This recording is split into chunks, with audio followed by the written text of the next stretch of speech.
வரலாற்றில்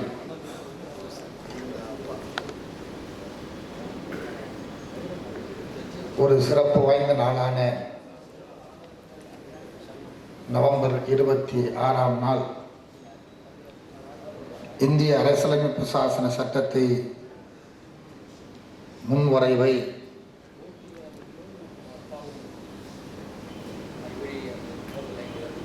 மனித மிருகங்களாக சாதி மத மனுதர்ம கோட்பாட்டிற்குள் இருந்தவர்களை, சனாதனவாதிகளை ஒரு கட்டுக்குள் நெறிப்படுத்துவதற்கு, ஒழுங்குபடுத்துவதற்கு மூக்கணாங்கயிறை போடுவதை போல அரசியலமைப்பு சாசன சட்டத்தின் வழியாக நெறிப்படுத்திய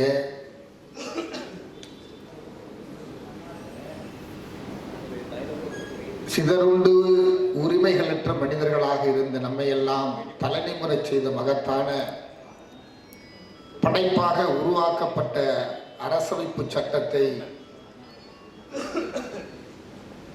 சமர்ப்பித்த இந்த நாளை புரட்சியாளர் பாபா சாஹேப் டாக்டர் அம்பேத்கர் அவர்களுக்கு தேச தந்தையாக அவருக்கு நாம் நன்றி சொல்லுகிற இதே வேளையில் இந்த நாளில் நாம் இன்னும் சிலவற்றை ஆழமாக விவாதிக்க வேண்டும் என்கிற அடிப்படையில் நம்முடைய உரிமைகளை பற்றி சட்டப்பூர்வமாக கிடைக்கப்பெறுகிற அந்த சிறப்பு உட்கூறு திட்டங்களை குறித்து விவாதிக்கும் வகையில் ஏற்பாடு செய்யப்பட்டிருக்கிற இந்த கருத்தரங்கத்தினுடைய தலைவர் இந்த மாபெரும் வரலாற்று சிறப்பு வாய்ந்த கருத்தரங்கத்தை நெறிப்படுத்தி சிறப்பாக ஏற்பாடு செய்திருக்கக்கூடிய சேவாஸ்தம் அமைப்பைச் சேர்ந்த தலைவர் அண்ணன் பி. வேணு அவர்களே, நிகழ்ச்சிக்கு வருகை தந்திருக்கக்கூடிய நம்ம எல்லாம் வரவேற்று சிறப்பித்துக் கொண்டிருக்கக்கூடிய அன்பிற்குரிய பொறியாளர் நரேந்திரன் அவர்களே, தொடர்ந்து களத்தில் நம்மோடு இணைந்து பல்வேறு உரிமைகளுக்காக குரல் கொடுத்து வருகிற இந்த அமைப்பின் பொதுச் செயலாளர் பேராசிரியர் கதிரவன் அவர்களே, எனக்கு முன்னதாக உரையாற்றி உடைபெற்று சென்றிருக்கக்கூடிய மே 17 இயக்கத்தினுடைய ஒருங்கிணைப்பாளர் தோழர் திருமுருகன் காந்தி அவர்களே,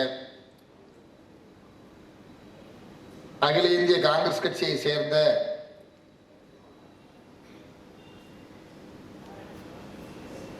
இந்திய ஆட்சிப்பணி பணியில் 10 ஆண்டு காலம் சிறப்பாக மக்களுக்கு பணியாற்றி இப்பொழுது அரசியல் களத்தில் நம்மோடு நமக்காக உரிமைகளை பெற்றுத் தருவதற்காக தொடர்ந்து களத்தில் இருக்கக்கூடிய இந்த மண்ணின் மைந்தர் அன்பிற்குரிய தோழர் சசிகாந்த் செந்தில் அவர்களே, இறுதியாக நன்றி சொல்ல இருக்கக்கூடிய தோழர் பிரமேன் அவர்களே, அன்பிற்குரிய தோழர் ருசிரேந்திர குமார் அவர்களே, இறுதியாக எந்த கருத்தை விவாதித்துக் கொண்டிருக்கிறோமோ அந்த கருத்தை சட்டமன்றத்தில் நமக்காக விவாதித்து பேசி குரல் கொடுத்து கொடுக்கப்பட்ட குரல் எழுத்தாகவும் பல்வேறு வகையில் இந்த அரசுக்கு ஒரு நெருக்கடியை கொடுத்து இப்பொழுது சில வகைகளில் நமக்கு அது கிடைக்கப்பெறுவதற்கு காரணமாக இருந்திருக்கக்கூடிய புரட்சி பாரதம் கட்சியினுடைய தலைவரும் கேவி குப்பம் சட்டமன்ற உறுப்பினருமான அன்பிற்குரிய அண்ணன் ஒடுக்கப்பட்ட மக்களின் உரிமை குரலாக இருக்கக்கூடிய அண்ணன் ஜெகன்மூர்த்தியார் அவர்களே, மேடையில் இருக்கக்கூடிய தலைவர் பெருமக்களே, இடமான உறவுகளே, தமிழ் சொந்தங்களே, உங்கள் அத்தனை பேருக்கு அன்பு கலந்த வணக்கத்தை தெரிவித்துக் கொள்கிறேன். புரட்சிகரமான ஜீவி வணக்கத்தையும் உரித்தாக்குகிறேன். நவம்பர் 26ஆம் நாளை ஒட்டி நாம் 3 செய்திகளை இந்த அரங்கத்தில் அலசி பார்த்தால் ஒரு விடை கிடைக்கும் என்கிற பார்வையில் நான் இதை பார்க்கிறேன்.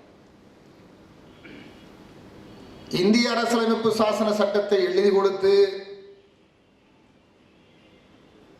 நண்டு நத்தை போல் புழு பூச்சி போல் எள்ளி நகையாடி காலில் போட்டு மிதித்தவர்கள் மத்தியிலே எம்மை தலைநிமிரச் செய்வதற்காக உருவாக்கப்பட்ட சட்டம் ஒப்புதல் பெறுவதற்காக கையளிக்கப்பட்ட இந்த நாளில் நமக்காக அரும்பாடுபட்டு அச்சட்டத்தை எழுதுகிற போது அவருக்கு ஏறக்குறைய உடல் வலிமையில் குன்றி போயிருந்த காலமாக இருந்ததாக அவருடைய உதவியாளர் சொல்லியிருக்கிறார். ஒரு கால் வீங்கி கொண்டிருக்குமா, 2 கால் வீங்கி இருக்கிறதுல ஒரு காலை தூக்கி கயிறை கட்டி கட்டிலுக்கு மேலாப்புல தூக்கி வச்சுக்கிட்டு இந்த காலை கீழே வச்சுக்கிட்டு எழுதிக்கிட்டே இருப்பார். இந்த கால் வலிக்கிறப்ப இந்த காலை கயிறை கட்டி தூக்கிட்டு இந்த காலை இறக்கிட்டு கால் வீங்க வீங்க கை விரல்கள் வீங்க வீங்க இந்த மக்களுக்காக எழுதப்பட்ட சட்டம் இது.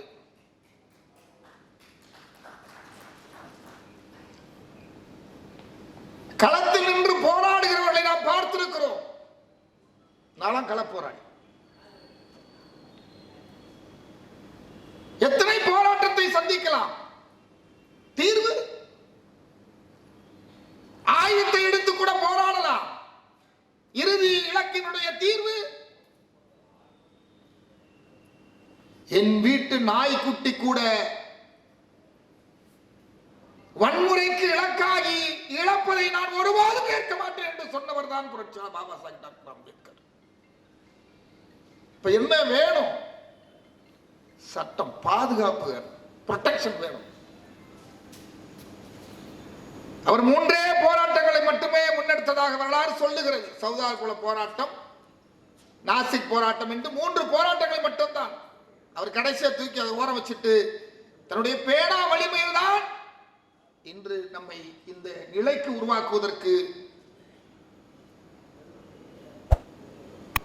பாதை போட்டு கொடுத்தார். ஒரு இலக்கு நோக்குவதற்கான திட்டத்தை வகுத்து கொடுத்திருக்கிறார். அந்த பாதுகாப்பு அம்சம் உள்ள சட்டமாக இது நமக்கு கிடைத்திருக்கிறது. அதை பாதுகாக்க வேண்டிய தேவை நமக்கு இருக்கிறது. எனக்கு முன்னதாக பேசிய தோழர் சசிகாந்த் அவர்கள் ஒரு செய்தியை சொன்னார். இப்பொழுது நாம் சந்திக்கிற நெருக்கடி என்பது இந்த சட்ட புத்தகமாக இருக்கக்கூடிய இந்த பாதுகாப்பு வளையத்தை உடைத்தெறிவதற்குத்தான் சனாதன பாசிச இந்துத்துவ பார்ப்பனிய பயங்கரவாதிகள் திட்டமிட்டு தொடர்ந்து முயற்சி செய்து வருகிறார்கள். அவர்கள் வைத்திருக்கிற ஆண்டு 2023ஆம் ஆண்டு. இன்னும் 2 ஆண்டு அவங்களுடைய திட்டத்தின்படி ஒரே நாடு, ஒரே சட்டம், ஒரே பண்பாடு என்கிற நிலைக்கு கொண்டு வருகிறார் என்று சொன்னால் அரசமைப்பு சட்டம் சொல்லி இருக்கக்கூடிய அடிப்படை நாதத்திற்கு, அடிப்படை தத்துவத்திற்கு முரணான தத்துவத்தை முன்வைத்திருக்கிறார் என்பதுதானே யதார்த்தமான உண்மை.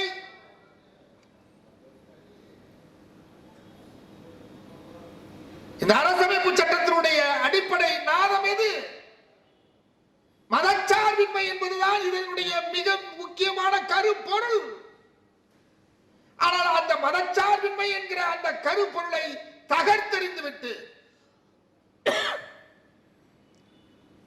ஒரு மதத்தை மட்டுமே பின்பற்றக்கூடியவர்கள் ஆட்சியிலும் அதிகாரத்திலும் இருக்கக்கூடிய நிலைக்கு கொண்டு வர துடிக்கிறார்கள் என்று சொன்னால் அதற்கு எது தடையாக இருக்கிறது? புரட்சியாளர் பாபா சாஹிப் டாக்டர் அம்பேத்கர் எழுதிய இந்த அரசியலமைப்பு சாசன சட்டம் தான் தடையாக அவர்களுக்கு இருக்கிறது. எனவே இந்த தடையை தகர்த்தெறிவதற்கு, இந்த சட்டத்தை தகர்த்தெறிவதற்கு முழு மூச்சாக அவர்கள் முயன்று வருகிறார்கள். ஆனாலும் இதுவரை முடியவில்லை. இன்றைக்கு நிலைமை தலைகளா போயிடுச்சு. அவர்கள் எந்த சட்டங்களை எல்லாம் உருவாக்குறார்களோ அந்த சட்டங்களையே இன்றைக்கு அவர்களே முன்வந்து திரும்ப பெறக்கூடிய நெருக்கடியை இன்றைக்கு மக்கள் வலுவான போராட்டத்தை முன்னெடுத்து பாடம் கற்பிக்கக்கூடிய அளவிற்கு இந்த போராட்டங்கள் அவர்களுக்கு எதிராக நிற்கக்கூடிய நிலை உருவாகி இருக்கிறது. இருந்தாலும் நாம் அக்கறையோடு இருக்க வேண்டும், விழிப்போடு இருக்க வேண்டும். அந்த வகையிலே இந்த சட்டத்தை நாம் பாதுகாக்க வேண்டிய அம்சத்தோடு இருக்கிறோம். நான் ஒரு செய்தியை இங்கே நான் சேர்த்து பேச விரும்புகிறேன். இன்றைக்கு உலகம் முழுவதும் தமிழர்கள் மத்தியிலே தமிழர்களின் தேசிய தலைவர் பிரபாகரன் என்று அவருடைய பிறந்த நாளை கொண்டாடி கொண்டிருக்கிறார்கள். ஒரு பிரபாகரன் பிறந்த நாளை கொண்டாடி கொண்டிருக்கிறார்கள். ஆனால் அந்த பிரபாகரன் உருவாவதற்கு காரணம் என்கிற கேள்வியை நீங்கள் கேட்டால், உலகத்தில் இருக்கக்கூடிய நாடுகள் எல்லாம் ஏறக்குறைய 157 நாடுகள் கிறிஸ்துவ மதச்சார்பு சட்டத்தை அரசமைப்பு சட்டமாக கொண்டிருக்கிற நாடுகள். 37 கோடிக்கு மேலே இருக்கக்கூடிய இஸ்லாமியர்கள் 5 பெரு நாடுகளாகவும் பல சின்ன நாடுகளாகவும் சேர்த்தால் பல நாடுகளில் இஸ்லாமியர்கள் ஏற்றுக்கொண்டிருக்கக்கூடிய மார்க்கமாக இருக்கக்கூடிய இஸ்லாமிய சட்டமே அதனுடைய மத சட்டமே அரசமைப்பு சட்டமாக இருக்கிறது. பௌத்த மதத்தை ஏற்றுக்கொண்ட நாடுகள் பௌத்த மத சட்டத்தை முன்வைத்து அந்த மத சட்டமே வழிகாட்டக்கூடிய அரசமைப்பு சட்டமாக இருக்கிறது. ஆனால் உலகத்தில் அமெரிக்கா என்கிற ஒரு நாடும், அந்த நாட்டில் கூட சில சிக்கல்கள் இருக்கிறது. ஆனால் உலகின் மிகப்பெரிய ஜனநாயக நாடு என்று உருவாக்கப்பட்டிருக்கிற இந்த இந்தியா என்கிற இந்த ஒன்றிய நாடு துணைக்கண்டம் ஒரு மதசார்பின்மை என்கிற அடிப்படையில் உருவாக்கப்பட்டிருக்கிற சட்டத்தை கொண்டு இயங்குகிற மிகப்பெரிய ஜனநாயக நாடு என்றால் அதற்கு இந்திய அரசியலமைப்பு சாசன சட்டமும் அதை எழுதி கொடுத்த புகழ்ச்சியாளர் பாபா சாஹேப் டாக்டர் அம்பேத்கர் தான் காரணம். இலங்கையிலே பௌத்த சட்டம் ஆண்டு கொண்டிருக்கிறது. இலங்கையிலே பௌத்த சட்டம் இல்லை என்றால் தமிழ் மக்கள் வாங்கக்கூடிய தமிழ் மக்களுடைய பிள்ளைகள் வாங்கக்கூடிய மதிப்பெண்ணும் சிங்கள பிள்ளைகள் வாங்கக்கூடிய மதிப்பெண்ணிற்கும் முரண்பாடு இருக்கின்றன. அவளை தேர்ச்சி பெறுவதற்கு உச்ச நீதிமன்ற நீதிபதியாகவோ அந்த நாட்டுடைய தலைமை பீடத்தை அலங்கரிக்கக்கூடிய அரசவை கட்டிலோ அமர்வதற்கு தமிழனுக்கு வாய்ப்பில்லை என்கிற சட்டம் இருக்கிறது. பௌத்த சட்டத்தை ஏற்றுக்கொண்ட பௌத்த மார்க்கத்தை தலைவர்களுக்கு மட்டுமே அங்கே முன்னுரிமை. ஒரு தமிழனோ இஸ்லாமியனோ கிறிஸ்தவனோ அந்த நாட்டிற்கு அதிபதியாக வர முடியாது, பிரதமராக வர முடியாது என்றால் மாட்டாந்தாய் மனப்பான்மையோடு நடத்தக்கூடிய சட்டம் அங்கே இருக்கிறது. அந்த சட்டம் இருக்கிற காரணத்தினால் பிரபாகரன் உள்ளிட்ட ஒரு போராளி குழு உருவாவதற்கும் ஆயுதம் ஏந்துவதற்கும் இன்றைக்கு நெருக்கடியை சந்திக்கக்கூடிய நிலைக்கு தள்ளப்பட்டிருக்கிறார்கள் என்று சொன்னால், அங்கே அந்த சட்டம் இருந்திருந்தால் அந்த சட்டத்தின் வழியாக ஜனநாயகத்தின் படியில் போராடி வருவதற்கான வாய்ப்பை தந்தை செல்வாவே பெற்றிருக்க முடியும். அவ்வளவு பெரிய ஜனநாயக போராட்டத்தை காந்தியை முன்வைத்து நடத்திய தந்தை செல்வாவுக்கு கிட்டவில்லை என்று சொன்னால் அதற்கு காரணம் அந்த நாட்டினுடைய அரசமைப்பு சட்டம் ஒரு மதசார்பு உடைய சட்டமாக, பௌத்த சட்டமாக அரசமைப்பு சட்டம் இருந்த காரணத்தினால், இருக்கிற காரணத்தினால். இங்கே பிறந்த புரட்சியாளர் பாபா சாஹேப் டாக்டர் அம்பேத்கர் அவர்கள் இலங்கையில பிறந்தால் ஒரு பிரபாகரன் ஆயுதம் ஏந்தி போராடி இருக்க வேண்டிய தேவை இருந்திருக்காது.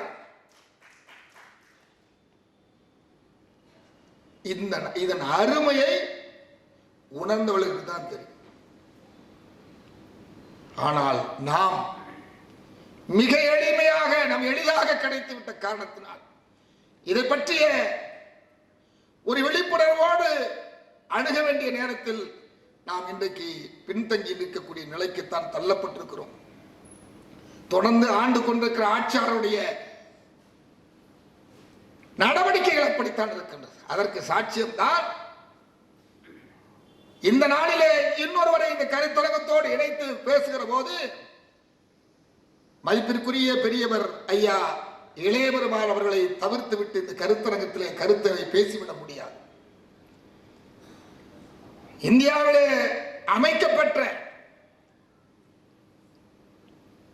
தீண்டாமை ஒழிப்பு அந்த கமிட்டிக்கு முதல் தலைவராக 20 ஆண்டு காலம் பணியாற்றக்கூடிய வாய்ப்பை முதல் தலைவராக பொறுப்பேற்று 20 ஆண்டு காலம் நாடாளுமன்ற உறுப்பினராக பொறுப்பேற்று 4 நாடாளுமன்ற உறுப்பினர்களை குழுவிலே ஏற்கப்பட்டு உள்ளடக்கிய அந்த குழுவின் வழியாக இந்த நாடு முழுவதும் பயணப்பட்டு உருவாக்கி அவர் கொடுத்த அறிக்கையை இந்த அரசுகள் வெளிப்படுத்துவதற்கு கூட தயாராக இல்லை.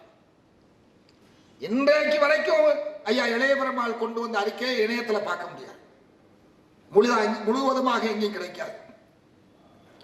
அரசாங்கம் எதையோ அப்லோட் பண்ணிட்டு இருக்கிறான், இணையத்தில் ஏற்றிட்டே இருக்கிறான். விக்கிபீடியால தட்டினா, கூகுள்ல தட்டினா எல்லாம் வருது. ஆனால் இளையபெருமாள் அறிக்கை முழுதாக வருவதில்லை. ஏன்?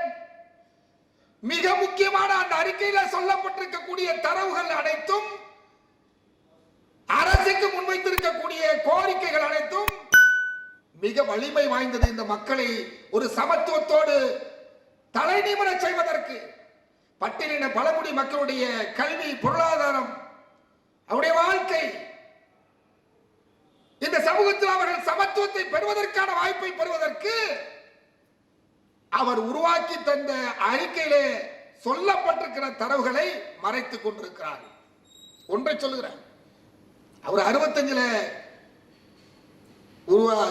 கமிட்டிக்கு பொறுப்பேற்று 69 அறிக்கை கொண்டு தாக்கல் செய்கிறார். ஏறக்குறைய 1400 பக்கங்கள். அடுத்த வருடம் 1970ஆம் ஆண்டு திராவிட முன்னேற்ற கழகத்துடைய ஆட்சியிலே இருந்த கருணாநிதி அவர்கள்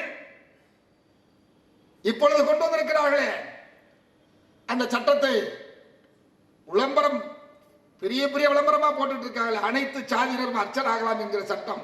இந்த சட்டத்தை பரிந்துரைத்தவரே பெரியவர் ஐயா இளையபெருமாள் என்பது எத்தனை பேருக்கு தெரியும்?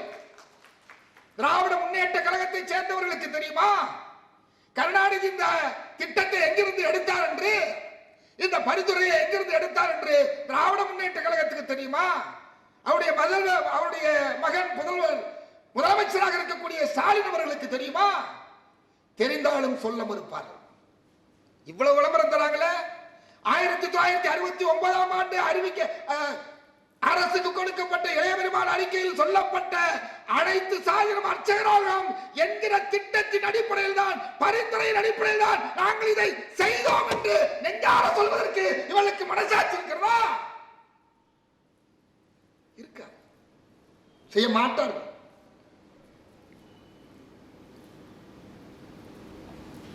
அவர் கொடுத்த அறிக்கையில, இன்னைக்கு அவர் கொடுத்த அறிக்கையின்படி இஸ்ரேல் நாடு என்கிற நாடு உருவாகி இருக்கிறது சொன்னார். அவர் அறிக்கை கொடுக்கிறதுக்கு முன்னாடி ஆராய்ந்து என்ன ஓட்டத்தில் அவர் சின்ன பிள்ளையா இருக்கிறப்ப என்ன ஓட்டம்லாம் ஓடுதோ அந்த ஓட்டம் தான் செயலா மாறும். எண்ணி அங்க எண்ணி வள்ளுவன் சொல்ற மாதிரி என்ன நினைக்கிறோமோ அதுதான் கனவு காண்றதுதான். அதெல்லாம் யோசிச்சனாலதான் அவருக்கு வாய்ப்பு கிடைக்கிறப்ப செய்யறாரு. அதெல்லாம் யோசிச்சனாலதான் புரட்சியாளர் பாபா சாஹிப் டாக்டர் அம்பேத்கர் அவருக்கு வாய்ப்பு கிடைக்கிறப்ப செய்யறார். அதெல்லாம் யோசிக்கிறார். சட்டமன்ற உறுப்பினரானது சட்டமன்றத்தில் போய் அவர் பேசுகிறார் மக்களுக்கு. இதுதான் சமூகத்தின் பால் இருக்கக்கூடிய பண்பு, பாசம். அப்படி இளையபெருமாள் அவர்கள் அந்த 1400 பக்கங்கள் கொண்ட அறிக்கையில் சொல்லப்பட்டிருக்கிற தரவுகள் வழியாக நில வங்கி உருவாக்கப்பட வேண்டும், பட்டியலின மக்களுக்கும் பழங்குடியின மக்களுக்கும் நிலம் சொந்தமாக இருக்க வேண்டும், வெறும் கூலி தொழிலாளியாக, விவசாய கூலி தொழிலாக மட்டுமே இருந்துவிடக் கூடாது, அவர்கள் நில உடைமையாளர்களாக இருக்க வேண்டும். கைப்பிடி மண்ணாவது என்னுடைய சொந்த மண்ணாக இருக்கிறதோ அதுதான் அவனுக்கு மிக முக்கியமான உரிமையாக இருக்கிறது.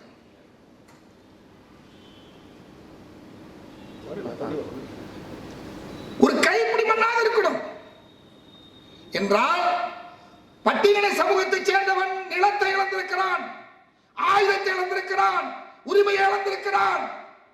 எனவே முதலில் அவனுக்கு நிலம் கொடு.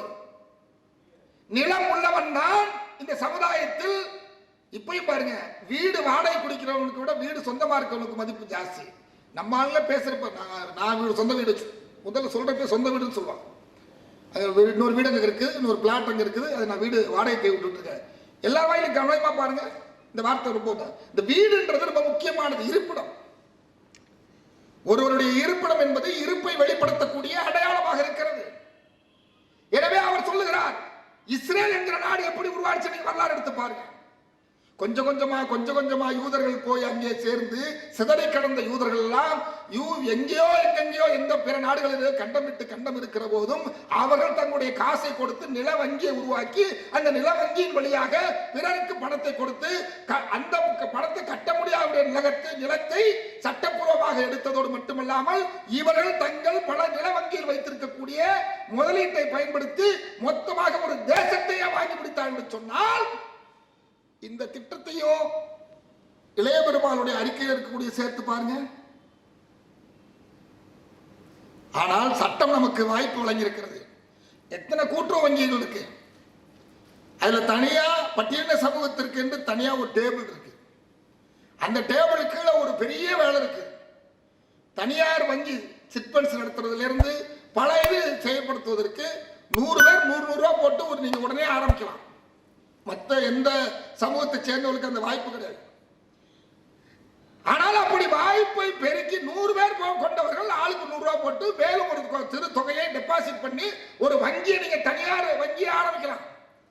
கூட்டுறவு துறையோடு சேர்ந்து வங்கியை ஆரம்பிக்கலாம். படிப்படியாக வளர்ச்சி பெறுகிற போது ரிசர்வ் பேங்க் ஆஃப் இந்தியாவோடு சேர்க்கப்படும். அதனுடைய பலன்களை பெற்ற வங்கியாகவும் பிறகு சேர்க்கக்கூடிய அளவிற்கு அந்த ஒரு தொகை நிர்ணயம் இருக்குது. அது எட்டிய பிறகு அது அடுத்த கட்டத்துக்கு வருது. ஆனால் எத்தனை பேர் நம்ம உருவாக்குவதற்கு முடியலையே. எனக்கு தெரிஞ்ச 100 பேர் சேர்க்கணும், 5000 பேரோட போய் மனு கொடுத்தவன் மந்திரி பார்த்து அந்த கூட்டுறவுத்துறை அமைச்சர் அந்த பேர் சொல்ல கூட விரும்பல. அப்படி எனக்கு நல்ல நண்பன் தான், அவர் தூக்கி போட்டார்.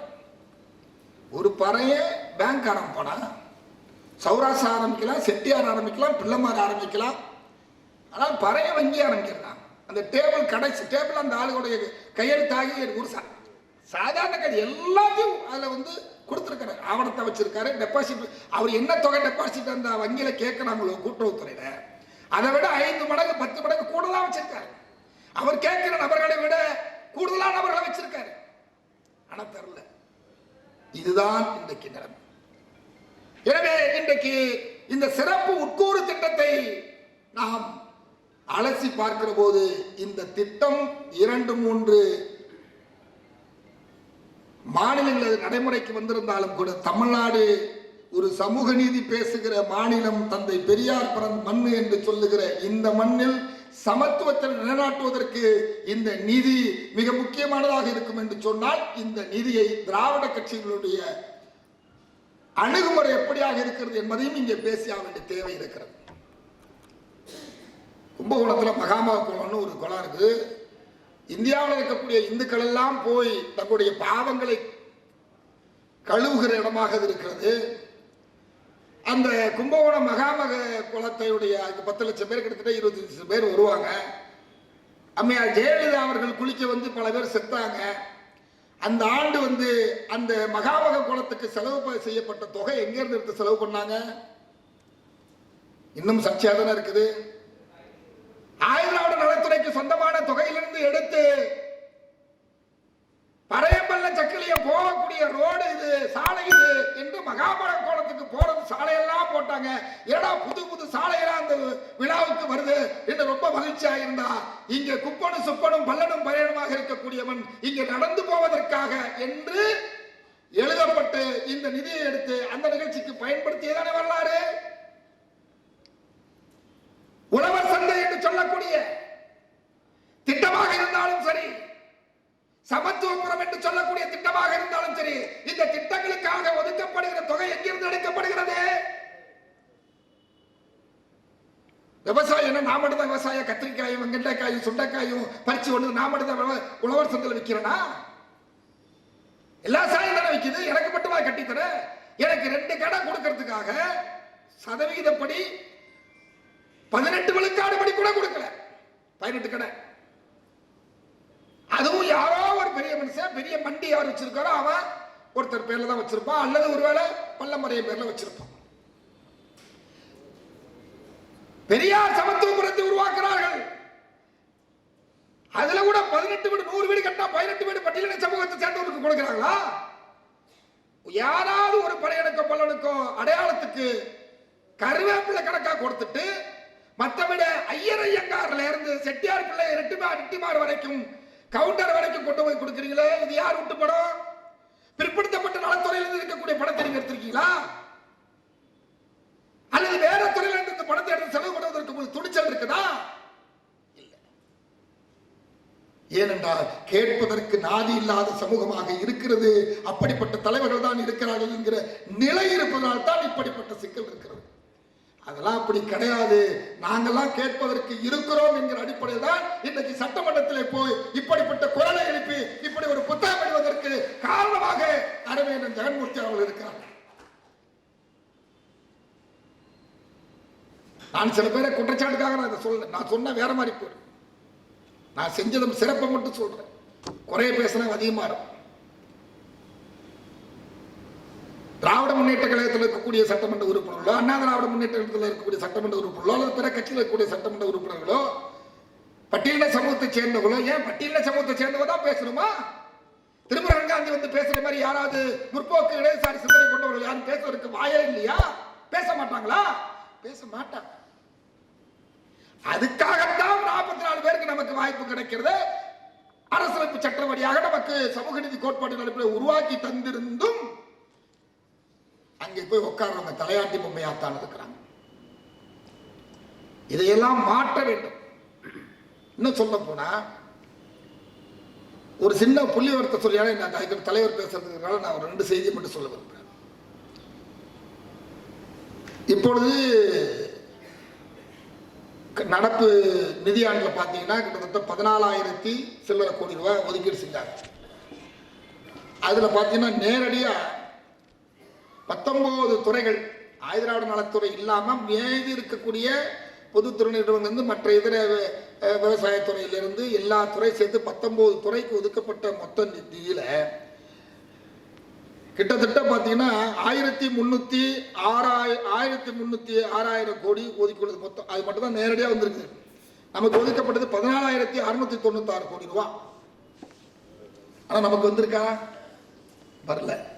ஜெயலலிதா அம்மையார் 10,000 கோடி, அவர்கள் மொத்தம் 20 லட்சம் கோடி ரூபாய் இந்திய ஒன்றிய அரசினுடைய பட்ஜெட் நிதியாண்டில் இருந்துச்சுன்னா அதுல 4 முதல் 5 விழுக்காடு என்கிற அளவில் கணக்கிட்டு 10,000 கோடி ரூபாய் வாங்கி அவங்க செலவு செஞ்சாங்க. அது பல இடத்துல வருது. இப்ப வர பட்ஜெட்லயும் ஒதுக்கப்பட்ட நிதியை பயன்படுத்தாமல் இப்படிப்பட்ட சிக்கலைத்தான் இவர்கள் உருவாக்கி கொண்டிருக்கிறார்கள். நிலமே இல்லை, நிலமே கொடுக்கல, நிலம் வைத்திருக்கக்கூடியவர்கள் மொத்தம் 5% கூட கிடையாது, 5 விழுக்காடு கூட கிடையாது. ஆனால் நிலம் கொடுப்பதாக விவசாயிகளுக்கு கொடுக்கக்கூடிய சொட்டு நீர் பாசனம் முதல் பிற விவசாய கருவிகள் கொடுக்கிற வரைக்கும் பலனடையக்கூடியவர்கள் இன்னும் இதர பிற சமூகத்தை சேர்ந்தவர்களுக்கு பலனடையக்கூடிய வாய்ப்பை உருவாக்கி தந்துவிட்டு, ஆனால் பட்டியலின சமூகத்தை சேர்ந்த மக்களுடைய இந்த மக்களுடைய வளர்ச்சிக்காக உருவாக்கப்பட்ட பணத்தை நிதியை எப்படியெல்லாம் மறைமாற்றார் என்பதற்கு இதை விட என்ன சாட்சி வேணும்? இதை கேட்டால் அரசுக்கு எதிராக பேசக்கூடியவர்கள், இதை கேட்டால் இவர்கள் திமுகவுக்கு எதிராகத்தான் பேசுவார்கள் என்கிற நிலையில் எங்களை கொண்டு வந்து நிறுத்திட்டாங்க. இந்த சமூகத்தில் என்னுடைய மக்களுக்காக நான் பேசாம வேற யார் பேச முடியும்? அந்த அடிப்படையில் சட்டமன்ற உறுப்பினர் ஆகக்கூடிய ஜெகன்மூர்த்தி அவர்கள் சட்டமன்றத்தில் போய் இது என்ன அங்க சொன்னா எடுத்துக்கிட்டாரு. ஆமா உண்மை பார்த்து 20 நிமிஷத்துக்கு மேல பேசியிருக்காரு, உரையா வந்தார். எனவே இது நான் ஒரு உதாரணத்துக்காக சொன்னேன். எஸ்டி பழங்குடியின சமூகத்தை சேர்ந்த மாணவர்களுக்கு ஒதுக்கப்படுவதில் இடஒதுக்கீட்டை நீங்க கணக்கிட்டு பாருங்க. பொறியியல் துறையில ஏறக்குறைய ஒரு 400 இடங்கள், மருத்துவத்துறையில ஒரு 40 இடங்கள் கிட்டத்தட்ட பழங்குடியின மாணவர்களுக்கு ஒதுக்கப்பட்டிருக்கு.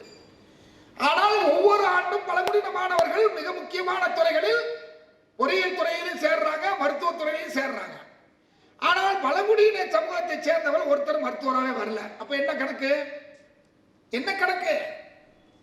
பழங்குடியின சமூகத்தை சேர்ந்தவன் உண்மையாக படித்த அந்த இடத்துக்கு வரலன்னு தான் உண்மை வெளிச்சம்.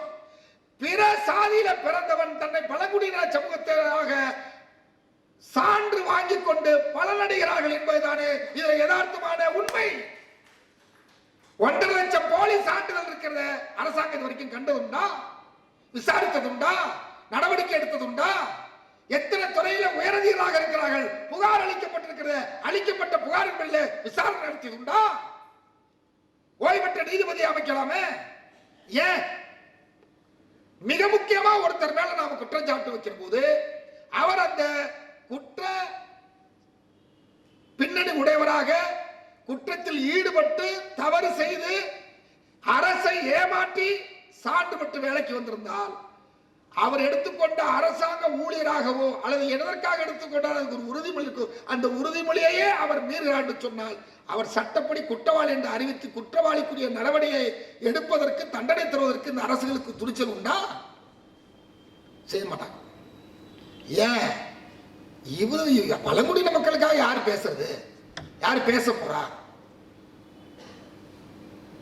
இங்க இருக்கக்கூடிய இடதுசாரி சிந்தனை கொண்டவர்கள் எல்லாம் கூட பெரியாரிஸ்டுகள் என்று சொல்லக்கூடிய சிவப்பு சித்தாந்தத்தை உள்வாங்கி இருக்கக்கூடிய இன்றைக்கு தன்னுடைய நிலைப்பாட்டில் மிக சரியாக உறுதியாக இல்லாத காரணத்தினால் அவர்கள் ஆளுங்கட்சிகளோடு அனுசரணையோடு இருக்கிற காரணத்தினால் கேட்க வேண்டியவளே கேட்காமல் இருக்கிற போது இப்படிப்பட்ட சிக்கல்கள் எல்லாம் உருவாகி கொண்டிருக்கிறது என்பதை இந்த நேரத்தில் நான் மெத்த படிவன்போடு இது பொது சமூகத்துக்கு வைப்பதற்காக நான் இங்கே முன்வைக்க கடமைப்பட்டிருக்கிறேன்.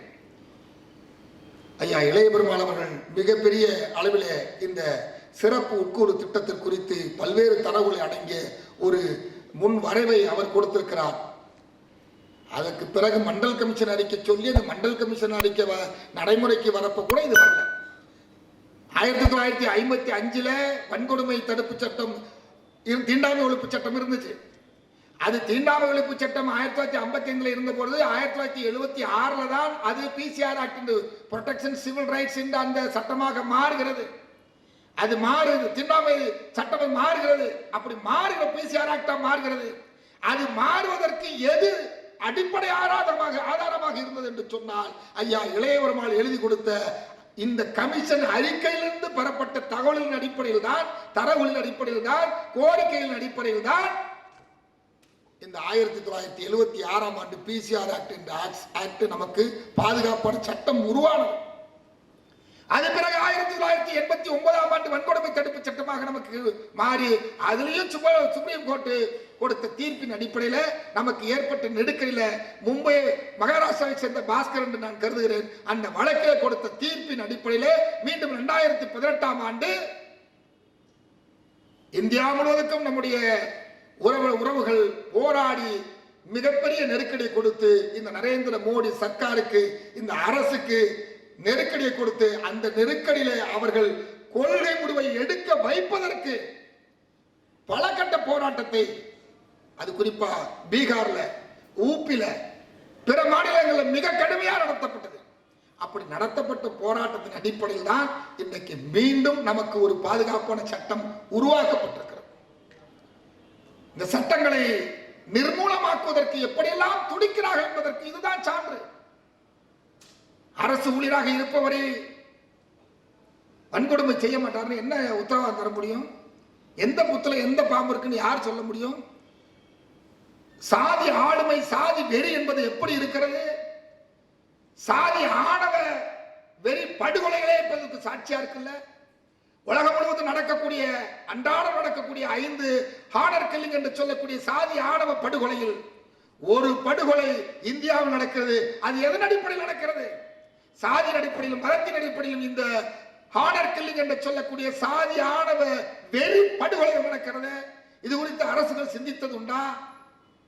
நடவடிக்கை எடுக்கிறது உண்டா? இப்ப இதெல்லாம் பெருசா ஆக்கி பேசப்பட்ட பிறகு இப்பொழுதுதான் நமக்கு கண்துடைப்பாக இப்பதான் வாரியம் அமைப்பது, கமிஷன் அமைப்பது, இப்பதான் சில நடவடிக்கை எடுப்பதாக சொல்லப்பட்டிருக்கு. இதெல்லாம் எங்க இருந்து வருது? சட்டமன்றத்தில் ஒருவர் பேசுகிறார், வெளியிலே சிலர் திருமுருகன் காந்தி போன்றோர், அண்ணன் பேராசிரியர் கதிரவன் போன்றோர், நரேந்திர பரையன் போன்றோர் வெளியில இருந்து மக்கள் மன்றத்திலும் பேசக்கூடிய செய்தி இன்றைக்கு நம்முடைய குரல் நெரிக்கப்பட்டிருந்தது. ஆனால் அதையும் தாண்டி சோசியல் மீடியா என்று சொல்லக்கூடிய சமூக வலைதளத்தில் இதெல்லாம் செய்தியாக மாற்றப்பட்டு தகவல் பரிமாறப்பட்ட பிறகு இப்பொழுது நடவடிக்கை எடுக்கப்படுகிறது. ஒரு சிறிய அளவில் இன்னும் நாம் தொடர்ந்து போராட வேண்டிய அவசியம் தேவையும் இருக்கிறது. இந்த அரசியலமைப்பு சட்டத்தை பாதுகாப்பது மட்டுமல்ல, இது போன்ற சிறப்பு உட்கூறு திட்டத்தின் வழியாக நமக்கு கிடைக்க வேண்டிய நிதியை, மடைமாற்றப்படுகிற நிதியை தடுத்து நிறுத்துவதற்கு கர்நாடகத்திலும் உருவாக்கப்பட்டிருக்கிற சட்டத்தின் அடிப்படையில் இன்றைக்கு தமிழ்நாட்டிலும் அது உருவாக்கப்பட வேண்டும் என்கிற கோரிக்கையை முன்வைத்து அடுத்த நிதியாண்டு அடுத்தடுத்து வரக்கூடிய பட்ஜெட்டுகளில் நமக்கு கிடைக்க வேண்டிய உரிமைகளை நிலைநாட்டக்கூடிய அந்த நிதியை பெறுவது நம்முடைய வளர்ச்சிக்கு, நம்முடைய சமூக நீதி கோட்பாட்டிற்கு உகந்ததாக இருக்கும். இப்பொழுதுதான் நாம் படிப்படியாக அந்த நிலைக்கு எட்டி வருகிறோம். ஒரு நேரத்தில் பெட்ரோல் பங்கு வைக்கிறதுல பார்த்தீங்கன்னா யாராவது பள்ளம்பரையும் பேரில் பெட்ரோல் பங்கு இருக்கும், ஆனால் வச்சிருக்கவன் செட்டியார், பிள்ளைமார், மூப்பனார், வேற யாராவது இருப்பான். இப்போதான் 1-2 எடுத்து சொந்தமாகவே காலை ஊனி கையை ஊனி கரணம் பாஞ்சி மாமனார்ட்ட மாமியார்ட்ட நண்பர்கிட்ட எல்லாத்தையும் வாங்கி இப்போதான் ஒருத்தரும் ஏதோ 1-2 இடத்துல பெட்ரோல் பங்கெலாம் வைக்கிற அளவுக்கு வந்திருக்கிறாங்க. கேஸ் குடோன்லாம் வாங்குறப்ப பேர் அப்ளிகேஷன் அவன் வாங்கி போட்டுருவான். எல்லாம் ஒரு கையெழுத்து மட்டும் மாதம் 5000 காசு கொடுப்பான். இந்த மெடிக்கல் ஷாப் வச்சுருப்போம் பார்த்தீங்கன்னா அவன் அந்த மருந்து மாத்திரை கொடுக்குற படிச்சிருக்க மாட்டான். ஆனால் மெடிக்கல் ஷாப்பு ஓனராக இருப்பான். மெடிக்கல் மருந்து மாத்திரை கொடுக்கறதுக்கு அந்த படிப்பு படித்தவனை கூப்பிட்டு அவன் சர்டிஃபிகேட் வாங்கி அட்டை போட்டு வச்சுக்கிட்டு லைசன்ஸில் வச்சுட்டு மாதம் 2000 3000 அவனுக்கு மாதம் அனுப்புவான். அது கூட சில பேருக்கு அனுப்ப மாட்டான். அவன் கூட என்கிட்ட பஞ்சாயத்தில் வந்திருக்கான், பாருங்க எனக்கு 1.5 வருஷமா அவருக்கு காசே தரல, நீ ஏன்டா போய் அவன் மேல சர்டிஃபிகேட் கொடுத்துட்டு நிற்கிற, நீ ஒரு கடையை வைக்கலாமே. இது மாதிரி தான் பெட்ரோல் பங்க்லேருந்து எல்லா இடத்துலையும் இருக்கிறது. எனவே இதையெல்லாம் தட்டி கேட்பதற்கு நாம் ஒன்றாக இணைந்து போராட வேண்டும். சமூக நீதி கோட்பாட்டை நிலைநிறுத்துவதற்கு இந்திய அரசியலமைப்பு சட்டத்தை நாம் உயர்த்தி பிடிக்க வேண்டும். அதற்கு எதிராக இருப்பவர்களை நாம் எதிர்காலத்தில் நின்று நாம் போராட வேண்டும் என்று சொல்லி நம்மை இந்த அளவுக்கு நிர்மூலமாக்குவதற்கும் ஒரு சட்டம் இருந்தது, அது மனு சட்டம். அந்த மனு சட்டத்தை உடைத்த ஒரே சட்டம் இந்திய அரசியலமைப்பு சட்டம். பாபா சாஹேப் டாக்டர் அம்பேத்கருக்கு ஜெய்பீம் சொல்லி முடிக்கிறேன். நன்றி, வணக்கம்.